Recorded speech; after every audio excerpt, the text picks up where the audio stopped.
Hello po sa inyong lahat. Sa bagong video na ito ay ibabahagi ko naman po sa inyo ang aming karanasan nung kami po ay nagsisimula pa lamang sa table tennis. Binabati ko nga po pala ang aming mga kasamahang guro sa Alabel Central Integrated SPED Center at ang aming buting school principal na si Sir Alfredo J. Edosa. Ako nga po pala si Jerson Chavez, isang atletang nabigyan ng pagkakataon na maging scholar ng isang kolehiyo sa General Santos City at ngayon ay 8 years na pong nagtuturo sa public school dito sa Alabel, Sarangani Province. Nagsimula po ang aking pagtuturo bilang isang guro sa taong 2016 sa Sofan Elementary School na matatagpuan sa Barangay Pag-asa, Alabel. Ito naman po ay pinangungunahan ng aming butihing school head na si Sir Judel Shudel. Makalipas po ng isang taon ay nagdesisyon akong magturo ng table tennis sa kadahilan ng gusto kong ibahagi ang aking kalaman sa paglalaro nito. Fast forward po tayo. Sa taong 2017, ako ay nailipat sa Alabel Central Integrated SPED Center at doon ay nagsimula ang aming istorya sa table tennis. Nang dahil sa pangako ko sa aming school's division superintendent na palalakasin ko ang table tennis sa Sarangani, nagdesisyon kagad akong bumili ng isang table na nagkakahalaga ng 27,000 pesos. Personal ko po itong binili dahil ako po ay magsisimula pa lamang magturo ng table tennis. June 30, 2017, nagsimula akong magturo sa mga bata. Ginamit ko po yung mga program na ginawa ko nung ako po ay nagtuturo ng table tennis sa General Santos City. Dugo at pawis po ang aming inilaan sa pagkaensayo.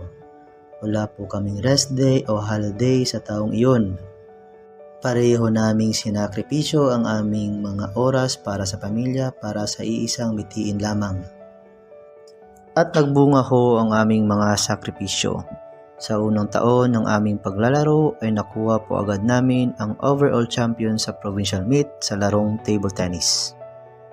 At sinundan naman ito ng ISRA meet at doon ay nakuha po namin ang gold at silver sa elementary girls category at silver sa secondary boys na kung saan ay napili po sila na mag-represent ng Region 12 sa Palarong Pabansa 2017 na ginanap sa Vigan City. Dito po nagpatuloy ang aming ensayo at kalaunay nagbunga po ang lahat ng aming mga sakripisyo. Nakuha po namin ang kauna-unahang gold medal sa Palarong Pabansa sa table tennis at ito po ang kauna-unahang gold na nakuha ng Sarangani sa Palarong Pabansa. Isang malaking karangalan po para sa amin na maging kauna-unahang gold medalist sa Palarong Pabansa in the entire province of Sarangani. At hindi po dito nagtatapos ang aming kwento. Nagpatuloy po kami sa aming ensayo. Lahat po ng mga tournaments ay aming sinalihan. Personal na gastos po ng mga parents ang pagpapadala sa kanilang mga anak sa mga tournaments. Malaki ho talaga ang aking pasasalamat dahil sa kanilang suporta sa kanilang mga anak. Taong 2018 at sinundan ng 2022 ay nakakuha ng mga medalya ang ating mga manlalaro sa Palarong Pabansa at dito ho ay nakitaan ng potensyal ang ating mga players. Kinuha po ng Far Eastern University si Christian Goles bilang isang scholar ng table tennis at sa sumunod na taon ay kinuha ng University of Santo Tomas Manila si Christine Goles upang maging scholar ng kanilang universidad.